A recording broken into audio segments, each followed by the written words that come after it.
Halo, apa kabar? Assalamualaikum warahmatullahi wabarakatuh. Kembali berjumpa dengan saya, Hersy Bunarif dari Forum News Network. Saya ini nggak biasa-biasanya ini sedang rekaman di luar, ya, di luar studio. Dan kebetulan saya hari ini bertemu dengan Pak Andri Teja Dharma, ya, ini pemilik saham mayoritas di Bank Sentris, gitu ya. Yang hari ini rencananya sebenarnya rumahnya mau disita oleh Satgas BLBI. Tapi sudah ditungguin dari pagi sampai jam 7 pagi sampai sekarang nggak datang juga, ya. Ini mungkin karena ada Bang Faisal Basri, ada Pak Marzuki, ya. Jadi pada mikir nanti hati-hati nanti Pak Marzuki sama Bang Faisal Basri pulang. Datang. Oke, tapi gimana Pak Andri, Anda menyikapi soal ini? Ya saya biasa-biasa aja. Biasa aja. Soalnya udah 4 kali mereka sita. Bali, Cisarua, kantor, villa, selalu jam 7 pagi. Oke. Makanya hari ini saya siap jam 7 pagi. Ternyata sampai sekarang mereka nggak datang. Gitu loh. Jadi udah 3 aset Bapak yang empat aset. Ya, 4 aset. Ini aset yang terakhir dan ini atas nama istri saya, bukan atas nama saya. Oke. Oh, jadi artinya sebenarnya tidak boleh dong kalau atas nama istri. Semua juga nggak boleh. Ya. Karena sertifikat masih sama saya. Nah itu tidak pernah dijaminkan kepada bank manapun, pada siapapun. Oke. Itu aset pribadi yang nggak ada kaitan dengan bank. Ya. Oke, tapi ini kita tanya dulu Pak Marzuki, statusnya sebagai sahabat ini, ya. Ini jadi wong kito, ya, sama-sama wong kito gitu, ya. Ya, Andre ini adik kelas setahun. Oke, setahun. Jadi kita berhubungan cukup lama, sahabat dekat, ya.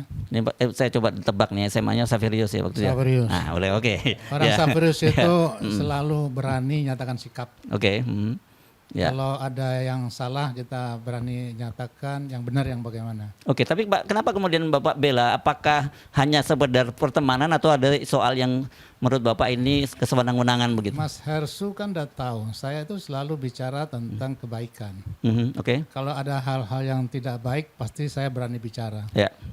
Termasuklah kebijakan pemerintahan Jokowi. Saya sering kritik. Ya. Tetapi kritiknya tidak sekeras seperti Bung Rocky, ya. Jangan dibawa Bapak ke sini. Kita ngomong ada sebelah Bapak itu nanti, ya. Kita bicaranya profesional, artinya tetap melalui media sosial. Tapi bahasanya dengan bahasa yang baik. Oke. Pemahaman Bapak pada kasus ini apa sih? Bagaimana sih? Ya perampokan. Perampokan, ya. Sederhana aja. Sederhana, perampokan oleh oknum. Ya. Yang berkuasa pada saat itu. Ya. Di mana mengambil Bank Sentris, ya, yang tidak ada dasar hukumnya. Kenapa? Bank Sentris tidak sebagai obligornya BLBI. Tidak mengambil pinjaman. Ya. Bantuan likuiditas Bank Indonesia pada saat itu kan tidak bersaldo negatif kan, sehingga tidak perlu dikucurkan dana. Nah, yang bersaldo negatif itu kan dikucurkan dana. Atas dasar itu kan banknya itu dibukukan, namanya BBO. Bank Buku Operasi. Itu diambil alih. Kalau ini dirampok. Kenapa dirampok? Tanpa dasar hukum. Semua manajemen dikeluarkan, semua karyawan dikeluarkan, mereka menguasai bank tanpa ada sepotong pun surat. Tanpa ada sepotong pun surat. Dan bagaimana ada aset di dalam berupa uang, benda bernilai lainnya, itu tidak terdata sama sekali. Artinya ini merampok. Itu satu. Yang kedua, merampoknya apa? Beliau ini bukannya obligor BLBI. Satgas BLBI itu artinya dia menyelesaikan para pengemplang BLBI yang sudah tanda tangan APU, MRNA, MSAA, dan itu kan pola penyelesaian dari pemegang saham. Jadi penyelesaian dari pemegang saham terhadap obligasi kan, dana bantuan obligasi melalui 3 pola tadi. Nah, beliau nggak pernah teken itu. Jadi bukan obligor. Pada Satgas ini dibentuk untuk menyelesaikan para pengemplang. Nah, kok dia yang tidak ada urusan dengan BLBI, kok aset-asetnya disita? Kecuali perampok, apalagi istilah yang paling benar? Kira-kira. Oke, sebentar. Berapa nilai yang sekarang ini kerugian Anda ini akibat kasus ini? Wah, nggak ternilai. Nggak ternilai? Kalau dibilang sakit saya aja, mau nilai berapa? 26 tahun. Yang nyata, harta bank yang diambil 492 miliar. Harta plus bank. jaminan 452 hektar. Kemudian aset bank. Ya. Berapa nilainya aset bank diperkirakan? Kira-kira modal 60 miliar. Oke, ya. Kemudian sekarang harta saya pribadi Mau diambil juga. disita lagi. Di Bali 1T. 1T, oke. Di Cisarua itu 70 miliar kira-kira. Kemudian kantor 6 miliar, villa 6 miliar. Ini 100 miliar. Oke. Anda dimiskinkan lah ini ya. Dimiskinkan. Iya, oke. Oke. Bang Faisal Basri, Anda pernah ketemu kasus semacam ini nggak? Nanti dulu, saya belum. dulu. Oke. Saya katakan kenapa saya dirugikan. Saya nggak terima uang 1 rupiah pun dari BI. BI, ya. Dan di BI itu terjadi bank dalam bank di tubuh Bank Indonesia.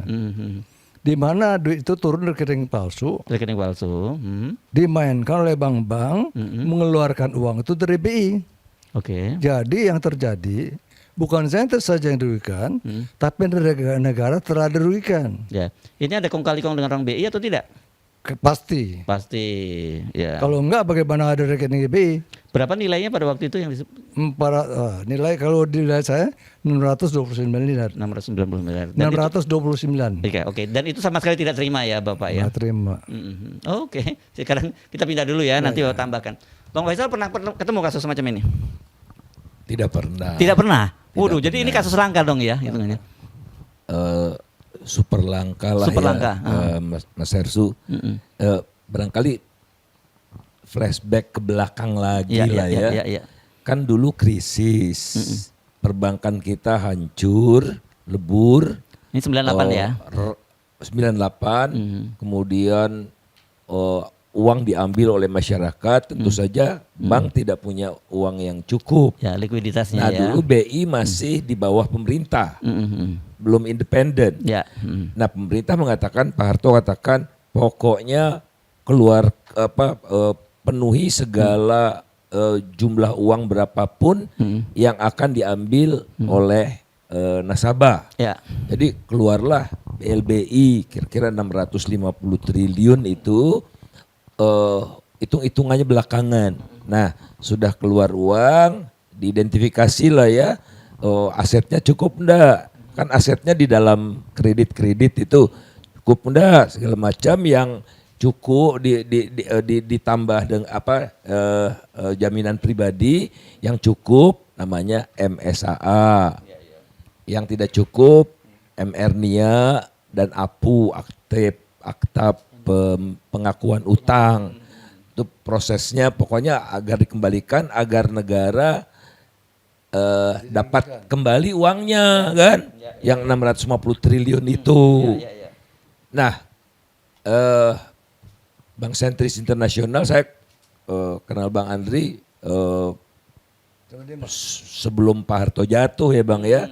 Jadi udah lama kita diskusi bagaimana cara menyehatkan ekonomi nasional, bukan sama sekali tidak bicara bank sentris gitu, supaya ongkosnya serendah-rendahnya dan pemulihannya berlangsung cepat.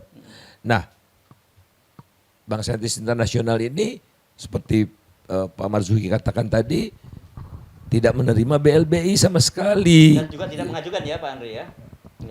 Tidak menerima, tidak mengajukan. Iya, suruh kasih berapa aja, pokoknya tidak akan menimbulkan kepanikan itu gitu. Ya. Nah, Satgas BLBI yang jadi seolah-olah sekarang ini Bank Sentris itu dapat BLBI, makanya mau diambil alih hartanya oleh Satgas BLBI, padahal objek Bank Sentris itu bukan tidak dapat BLBI gitu kan, jadi salah kaprah sekali. Dan dilewat proses peradilan sudah terbukti dan menang terus begitu ya. Kok sampai sekarang masih diburu sampai barangkali celana kolor Bang Andre juga kalau bisa diambil gitu kan. Ini kan keterlaluan. Oleh karena itulah saya sejak pagi tadi menunggu gitu, ingin meneguhkan semangat dan tekad Bang Andre ini harus lawan ini, ketidakbenaran ini jangan dibiarkan, harus dilawan gitu. Ya, dugaan Anda apa yang terjadi Bang Faisal? Ya kita tidak tahu ya. Yang jelas sampai sekarang lebih jam 2 tidak datang. Mungkin kita tunggu sampai pukul 5 gitu. Kalau tidak datang juga mungkin ya akan datang nanti, atau mudah-mudahan mereka sadar gitu. Justru bukan akan datang lagi tapi menyelesaikan dan mengklirkan semua. Memulihkan nama baik Bang Andre dan memenuhi hak-hak individu Bang Andre dan kewajiban negara untuk menegakkan yang lurus. Ya ini bengkoknya sudah keterlaluan ini. Dan herannya ini kok tidak ada yang bertindak, berinisiatif, mencari jalan keluar begitu ya. Penguasa ini lepas tangan dan diserahkan kepada aparat yang akan menyita ini gitu.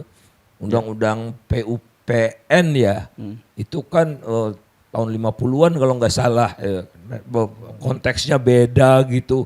Dimana dulu Bung Karno otoriter kan, revolusioner gitu, ya konteksnya beda dan sudah diajukan juga ke Mahkamah Konstitusi walaupun kalah gitu ya.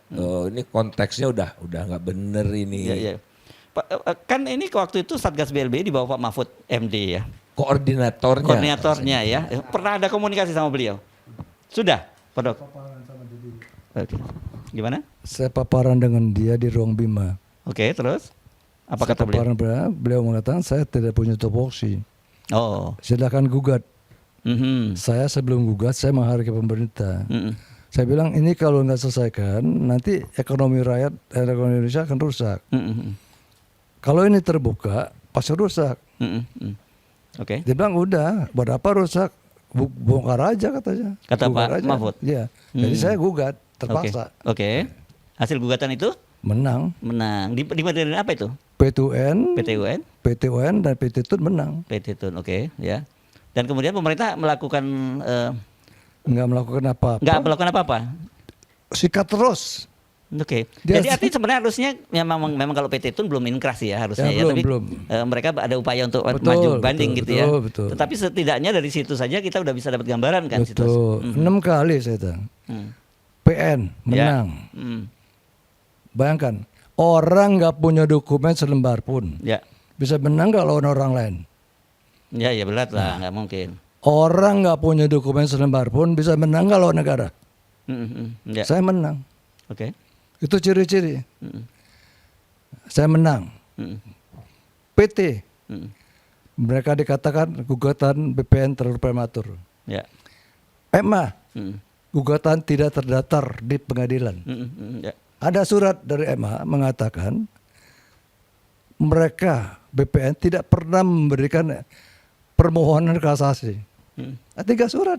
Oke, ya. Artinya batal, Ya. bukan batal. Jadi dasarnya apa mereka mau melakukan penyitaan itu? Mereka melakukan penyitaan berdasarkan putusan tadi. Ya. Yang saya katakan diduga palsu. Mereka rubah amar putusan dari 3 orang menjadi 7. Ya. Dari angka 812 menjadi 4,5 T. Kemudian mereka gunakan itu untuk melakukan pembagian, melakukan penyitaan, melakukan pelelangan. Oke. Bayangkan. Aset tadi yang sebut di Bali, di mana-mana tadi itu ya. Bayangkan berapa kali kesalahannya. Ya. Oh kok nggak ngerti-ngerti. Udah saya kasih tahu. Ini melanggar hukum. Kalau polisi aja mau ngambil barang bukti, mesti ada surat perintah pengadilan. Ya. Ini masa nyita harta orang nggak ada Ya. putusan. Itu yang 4 kali saya diam aja. Ya. Yang kelima nggak bisa, saya harus lawan. Ya. Terserah apa namanya. Karena ini harta terakhir saya. Iya. Mati pun apa-apa. Ya. Apa ini kalau diambil jadi apa ya? Jadi homeless begitu ya? Jadi itu tunawisma dong ya? Enggak tunawisme. Apa? mati pun nggak apa-apa saya bilang. Oh oke. Saya daripada jadi tunawisma ya. Nyawa saya, badan saya bukan milik saya, milik Tuhan.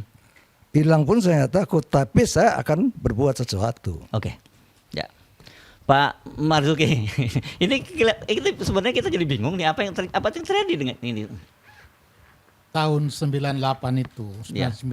itu kondisi nggak waras. Tahun 98 kondisi nggak Itu waras. reformasi yang kita tahu kebablasan. Di amandemen Undang-Undang Dasar 45 yang kebablasan sampai sekarang terjadi kondisi seperti ini. Kemudian pada saat itu kita tahu banyak perampokan kera putih itu. Oh iya Bang. Iya. Banyak sekali waktu di BPPN ya. Oh iya, banyak aset, banyak orang kaya yang kita tahu lah kaya mendadak ya. mendadak. Itu yang proksi pemerintah begitu ya. Konglomerat mendadak. Termasuk juga perusahaan yang BUMN kami urus dulu, Apa? Semen Batu Raja. Semen Batu Raja. Itu sudah diputuskan, kan masuk BPPN. Karena bank itu tidak mampu menyalurkan kredit jadi macet. Masuk BPN. Ada perintah dari kementerian dianalisa oleh konsultan asing, McKinsey dan Boston Consulting Group. Kita ketemu, kita jelasin, kita lawan. Ya. Saya dengan deputi saya sampaikan kita tidak wajar kalau diambil dengan harga nol. Deputi apa nih? Deputi BUMN. BUMN, oke. Waktu itu ada Menteri BUMN, ada deputinya Pak Ya. P. Stianto waktu itu. Saya ingat benar. Jadi saya mewakili direksi dengan direktur teknik, kita berdebat sama Boston waktu itu kan yang mewakili konsultan pemerintah. Keputusannya itu sangat keliru bahwa ini diambil alih dengan harga nol. Oh kita lawan. Nah karena perlawanan kita keras dari dalam, maka waktu itu saya diangkat jadi direktur. Hebat kan? Luar biasa. Dan kita buktikan. Ya. Setahun BPPN kita selesaikan. Ya. Artinya yang diputuskan pemerintah bahwa BUMN kita itu tidak bisa bangun lagi itu ya dari hasil konsultan. Artinya memang mereka ini sudah diatur sedemikian rupa bagaimana menghancurkan ekonomi kita. Okay. Dan ini ya dimanfaatkan oleh orang-orang yang ikut dompleng. Ya. Orang-orang yang ingin kaya cepat. Itu ikut dompleng. Bagaimana aset-aset negara dengan alasannya kita sudah lebih baik, recovery-nya 35%, negara-negara ini cuma 20%. Itu selalu dijadikan topik-topik berita. Padahal sebenarnya 100% pun bisa kembali. Kalau kita jujur. Masalahnya pejabat pada saat itu oknum ya. Saya tidak bicara semua, nanti ada yang marah juga. Menyatakan bahwa ke 35% recovery itu sudah bagus sekali kita itu. Itu kan menurut saya bohongan dan pembodohan. Nah, tapi kembali ke kasusnya Pak Andre ini, jadi apa yang terjadi ini? Ya, itu bagian daripada mereka merampok uang negara. Tapi yang jadi dikorbankan ada sindikat ini ya. Ya gini, Bank Sentris ini diambil alih tanpa ada satu dokumen pun. Lalu uang itu sebenarnya sudah mengucur dari mereka, dari Bank Indonesia ke Bank Sentris, tapi masuk ke rekening palsu. Dari rekening palsu ini ngalirlah ke bank-bank lain. Ini yang dan itu bisa dibuktikan itu ya? Iya, bisa. Itu yang bukti dari BPK. Oh BPK? BPK, beliau ini dapat dokumen dari BPK. Oke, audit ya, diaudit oleh BPK. Beliau tidak punya dokumen, tapi dengan bukti-bukti BPK justru jadi punya dokumen. Oke. Itu di pengadilan. Ya, diuntungkan kan? Proses pengadilan dia dapat bukti-bukti itu yang sudah disahkan pengadilan. Itulah melakukan perlawanan. Kalau nggak ada itu nggak bisa melakukan perlawanan. Kenapa? Diambil itu tanpa satu dokumen pun. Ya. Kan artinya merampok. Dan audit dari BPK terbukti bahwa aliran duitnya itu tidak ada. Dan beliau Bank Sentris tidak termasuk dalam obligor BLBI. Pengembang ya, pengembang obligor pengembang. Dalam daftarnya. Oh tidak ada. Penerima. Audit PKPS itu tidak menyebutkan nama atau bank. Ya. Audit PKPS tahun 2006 nggak menyebutkan nama ataupun bank Sentris sebagai orang yang menandatangani PKPS. Sebenarnya dia sebutkan Sentris sudah diadili oleh pengadilan dan menunggu kasasi. Jadi Satgas tidak punya hak periksa. Ya. Nggak ada. Oke. Saya kemarin ketemu si siapa? Mas Bakun. Dia kaget loh. Kok nggak ada? Ya nggak ada sih bilang. Jadi mungkin DPR dari Golkar ya. Mungkin kesalahan dari Satgas. diambil pukul rata semua orang luar. Saya bilang 5 orang rabuk rating jahat, bukan berarti semua orang rabuk rating jahat kan? Ya. Itu. Saya kira ini mereka tidak punya data yang rekening palsu ini dianggapnya yang milik sentris. Okay. Yang palsu tadi masuk ke sini itu dianggap rekeningnya bank sentris. Itu yang dianggap menerima dana likuiditas. Itu yang jadikan dasar. Tetapi sekali lagi keputusan PNPT tahun 2002 itu sampai 2022 baru keluar MA-nya. Selama 20 tahun. Kalau baca keputusan MA-nya itu ada masalah pemekaran wilayah. Ketidakhati-hatian. Copy paste tidak hati-hati. Lucu kan? Ini keputusan Mahkamah Agung loh. Nah, lalu ada penjelasan dari Mahkamah Agung bahwa tidak pernah ada kasasi. Jadi tidak ada permohonan kasasi. Jadi apa dasarnya dong mereka melakukan eksekusi? Ya dipalsukan. Putusan itu yang jadikan dasar. Dan itu sebenarnya kriminal dong ya? Kriminal. Udah saya lapor polisi, polisi dan KPK lagi jalan. Oke, Bang, ini saya jadi bingung nih Bang. Bang Faisal Basri, apa yang terjadi sebenarnya kok bisa seperti itu? Kalau pakai critical thinking, kan harusnya uang yang keluar harusnya masuk ke Bank Sentris Internasional itu ternyata ke rekening lain, itu yang diselidiki. Begini Pak. Sentris asli, Bank Sentris Internasional. Sentris palsu, Sentris Internasional Bank. Ada 2 nama. Bank Sentris, Inggris kan. Sentris International Bank. Sentris International Bank. Rekeningnya nomor ada 00. Yang asli 0016 gitu. Silakan. Nah, kemana itu uang itu? Kalau itu kan harusnya lebih mudah kan? Berapa tahun pun kan bisa diurut itu pakai audit juga forensik, bisa, PPATK juga bisa. Dari situ jelas jadi penyelesaiannya. Harusnya mereka yang tanggung jawab. Hak-hak Bang Andri dipulihkan. Bahkan sudah bunga berbunga, jadi berapa yang triliun? harusnya 4 triliun jadi 4 triliun ya. Sebetulnya nggak usah ngitung uang, ngitung sakit gua aja nggak kebayang. 26 tahun dizolimi, nggak bisa usaha. Sudah 26 tahun ini ya. 26 tahun, nggak ada pengadilan lebih berat. Seumur hidup cuma 20 tahun, ini 26 tahun. Tapi sekarang operasionalnya Bank Sentris gimana?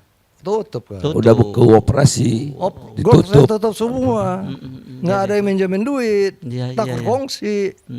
Oke, lanjutkan lagi Bang. Nah, jadi bahayanya Mas, kalau ini kan urusan hak milik kan, property right. Betul. Itu kan tugas negara untuk melindungi. Sebagaimana juga paten, gitu kan. Itu tuh pilar dari ekonomi pasar. Kalau property right tidak dihargai, maka percayalah investor tidak akan masuk. Elon Musk tidak masuk, Tim Cook tidak masuk. Yang pada datang presiden atau presiden nyambangi segala macam, nggak bakal masuk karena tidak ada perlindungan. Akan harta-harta yang mereka bawa ke Indonesia ini efeknya luar biasa, Mas. Luar biasa. Dan Bank Sentral kalau tidak mau mengklarifikasi ini, Bank Sentral itu bisa di blacklist di internasional, dunia internasional.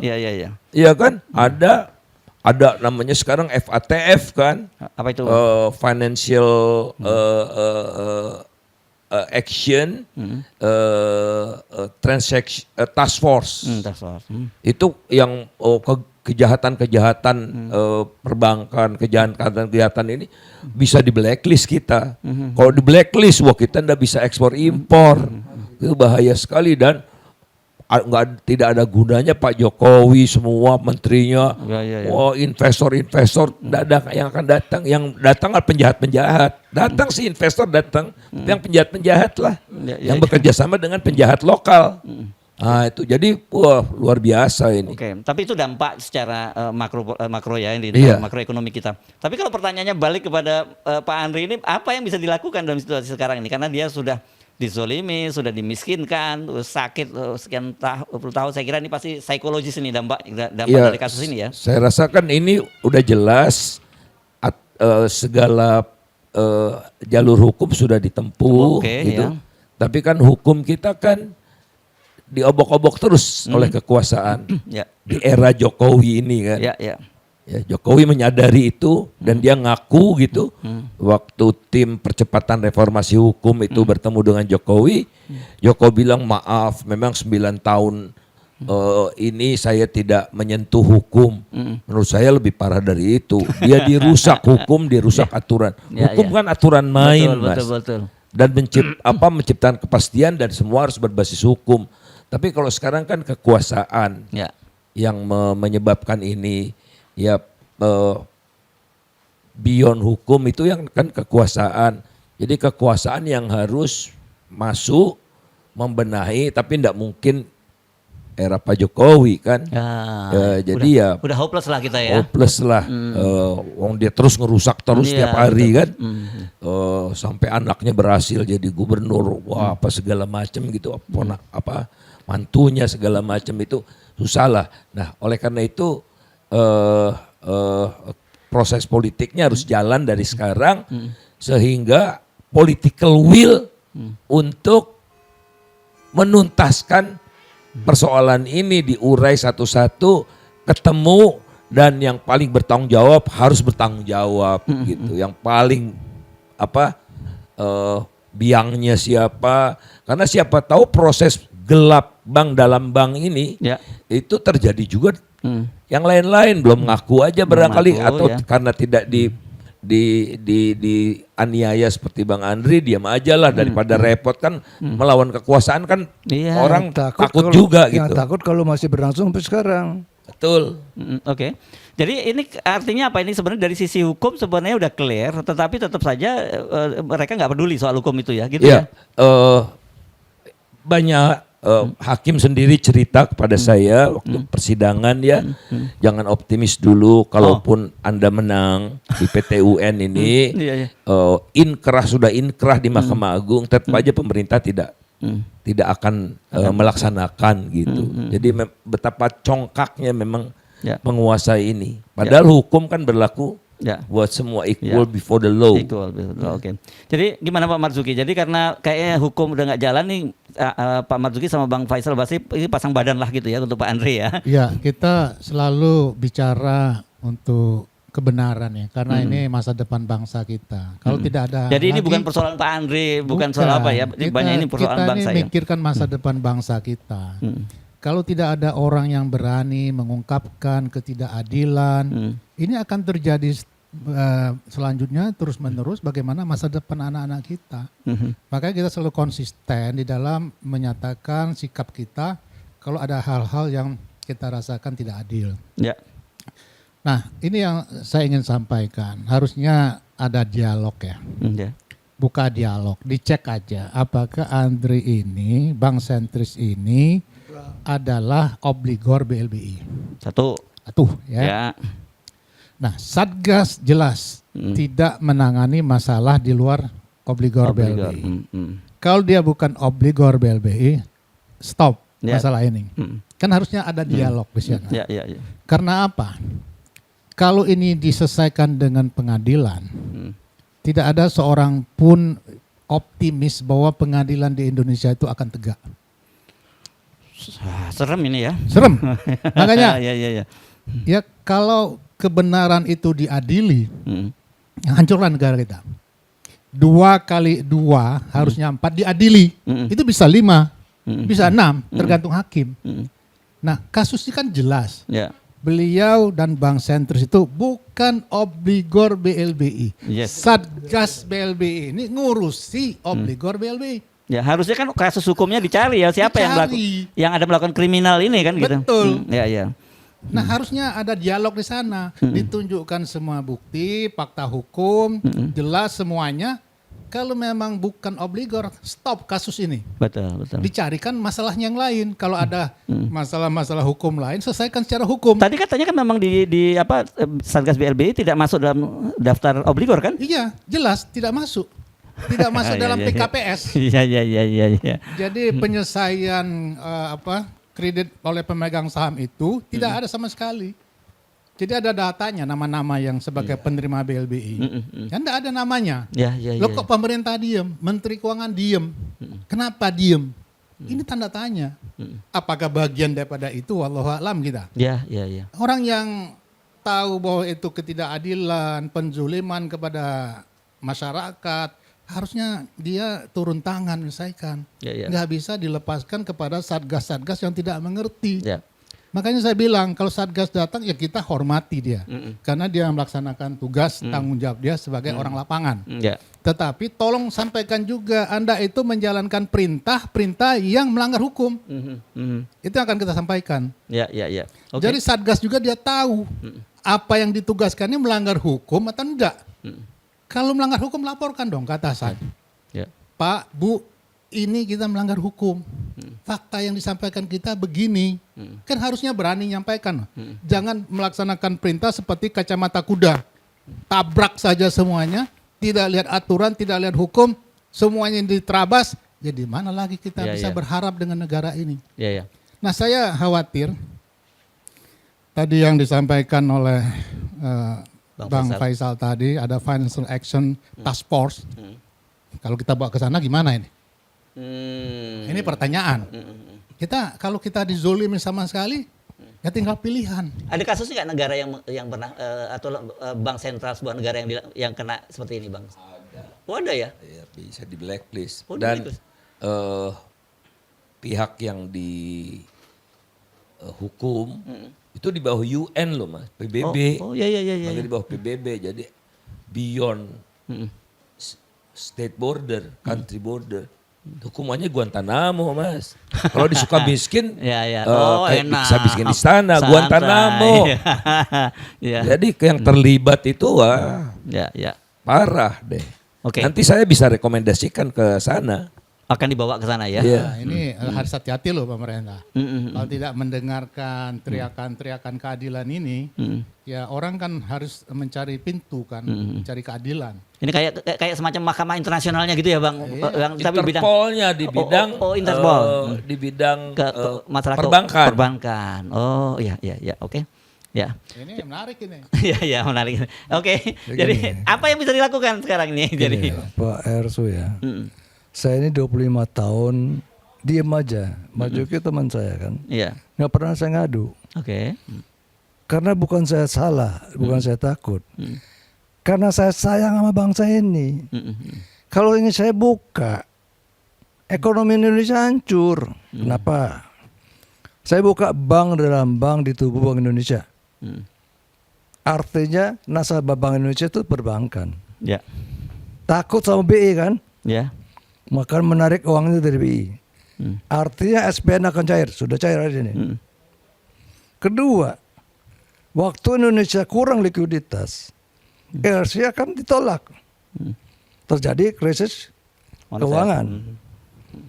Lalu ketiga, nasabah takut sama bank. Rasa lagi. Apa ini yang diharapkan? Itu saya kunci 25 tahun. Tapi sekarang saya masih jolimin. Dan harta saya pribadi disita. Saya masih sabar. Kelima kali saya sabar. Yes, baik. Terima kasih. Ada yang mau ditambahkan, Bang? Cukup, ya, Pak. Saya cuma menyampaikan pesan karena pemerintah ini kan pemerintahan yang kita harapkan bisa membawa kebaikan untuk rakyat. Transisi pemerintahan barunya ya, Pak. Bagi transisi. Oke lah, yang lalu kita udah menerima hasil daripada pilihan-pilihan masa lalu. Bahwa ada yang pilihan yang salah. Ya ini sudah fakta yang harus kita terima. Saya bilang dengan teman-teman yang masih kritiknya keras-keras sekali. Saya bilang ini fenomena alam, takdir Allah udah datang. Ini mungkin hukuman dari yang lalu tapi kita menatap ke depan. Nah, natap ke depan ini kita harapkan pemerintahan Pak Prabowo nanti mau meluruskan ini. Itu satu. Yang kedua, hai Menteri Keuangan, Bu Sri Mulyani, Ya, tolong ada dialog deh. Karena Anda yang menerima penyerahan tagihan ini dari BI. Ya. Mereka dari BI. Di pengadilan pun, di BI pun terjadi dispute. Antara yang satu bilang jaminan sudah serahkan, yang satu bilang belum. Ini teknis lah ya. Tetapi tolong ada dialog. Karena ini menyangkut masa depan bangsa ini. Karena apa? Stabilitas ekonomi penting. Bahwa rakyatnya aman juga penting. Jangan terjadi seperti yang saya sampaikan tadi, ada ras. Ya. Tidak ada satu bank pun yang mampu melawan ras. Kalau sudah muncul ras, bank apapun dia akan bangkrut. Ya. Kecuali dibantu oleh pemerintah. Seperti masa lalu lewat likuiditas Bank Indonesia. Nah, pesannya itu aja. Makasih. Oke, silakan kalau ada yang terakhir. Terakhir. Hanya saya satu-satunya bank yang menyerahkan jaminan kepada BI dan dihipotek atas BI. Nggak ada bank lain. Catat itu, nggak ada bank lain yang menyerahkan hipotek kepada BI. Jaminan. Karena saya berkeinginan agar BI waktu itu selamat dari gangguan IMF. Dan saya memang Hendro Budianto yang dibentuk setuju kita bentuk BPPN. BPPN itu dari mulut saya. Coba demi Allah. Idenya ya dari Bapak ya. Karena itu saya berjuang memberikan jaminan hipotek atas nama saya pribadi sebagai contoh agar bank-bank lain ikut. Dan kemudian disetujui oleh Pak Harto 27 Desember tanggal 30 keluar keputusan bank-bank dibantu dengan konversi BLBI yang tanggal 15 Januari harus menyerahkan jaminan. Mereka tidak menyerahkan jaminan, oleh karena itu lahirlah APU, MSA, MRA. Ya. Sedang saya buat perjanjian sama BI dengan notaris, akte jual beli tagihan nasabah. Ya. Jadi ini ada kasusnya beda. Kasus yang berbeda ya ini ya. Kemudian menyerahkan yang disebut jaminan. promes tadi itu Ya, ya. jadi bukan promes sebetulnya. Apa itu? Sebenarnya nasabah itu buat pengakuan hutang ke bank sentris. Oke. Dengan menyerahkan aset. Aset, Itu ya. standar itu. Ya. Nah, ini dijual ke Bank Indonesia. Bank Indonesia, oke. Ya. Artinya asetnya diserahkan Bank Indonesia, tagihannya diserahkan ke Bank Indonesia untuk ditagih kepada nasabah ini. Nasabah.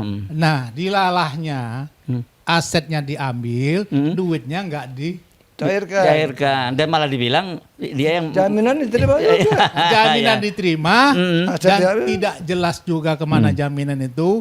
Menurut informasi sudah dijaminkan berulang-ulang untuk penting apa kita nggak tahu. Ya, ini kasusnya beda. Ya, oke. Yang kedua ya. Dia jual lagi, BI jual ke BPN. Ke BPPN. Jual 629 miliar dengan surat utang. Yang dijual itu adalah nasabah sentris bank, bukan bank sentris. Sentris Bank sama Bank Sentris beda? Lain. Bank sentris itu adalah yang asli. Di rekeningnya 523, 551, $16. Yang satunya sentris Bank Internasional. Internasional Bank.